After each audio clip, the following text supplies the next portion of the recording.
I'd just like to open by expressing my shock, I guess, and my condolences to the family of the 31-year-old care worker who worked in a private nursing home in my own constituency. News just broke this in the last day or so in a nursing home in Swords. And just to underline the other deputies in the House who have spoken today about the issues and questions around nursing homes. In many respects, I think the virus and the state's response to it has provided us with a type of a human rights audit. Whose health protection needs and health rights are we as a state responding to the slowest? It's asylum seekers, it's people in residential settings.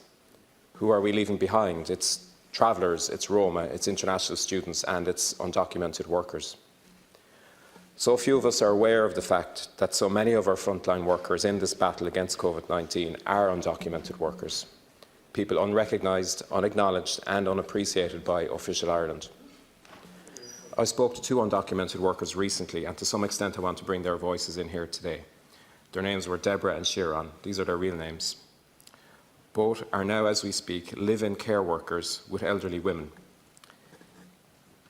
And they are cocooning with these ladies and tending to their every needs during this crisis. Both Deborah and Sharon have worked in the sector in Ireland for over a decade, working in the shadows but providing an essential care service. There are likely to be many hundreds, if not thousands of people in similar situations all over the country where undocumented migrants are caring for elderly people, helping them to cocoon. And this is just one sector. But going forward and developing our response to COVID-19, we simply cannot have people who are in the shadows or left behind for their own sake, for their rights, for the sake of developing a thorough and robust set of systems to allow us to eliminate and keep out COVID-19, but also quite simply because it's only just and fair that those who contribute so much in this battle are allowed to be full members of society. Deborah asked me to, and I quote, "Tell the Taoiseach that we are frontline workers. We can't go out. We are looking after our ladies. We are working all day, all night, 24/7, and we love them like our family." Deborah said she knows hundreds of other women from her home country working in similar situations around Ireland. The ask is simple. Can you set up a scheme, regularisation scheme, whereby undocumented people in Ireland can view a set of fair and reasonable criteria that they need to satisfy in order to be regularised?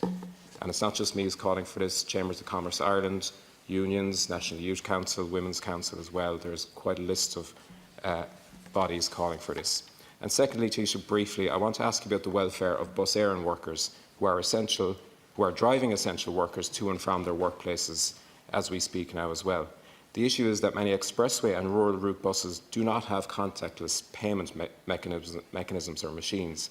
This means there are coins and banknotes being exchanged in close proximity between driver and passenger.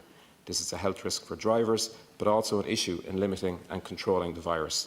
My proposal is that during this health crisis, those bus Éireann routes and buses that I mentioned that do not have contactless payment machines are fare free for essential workers until another method, which does not involve the exchange of cash, is in place.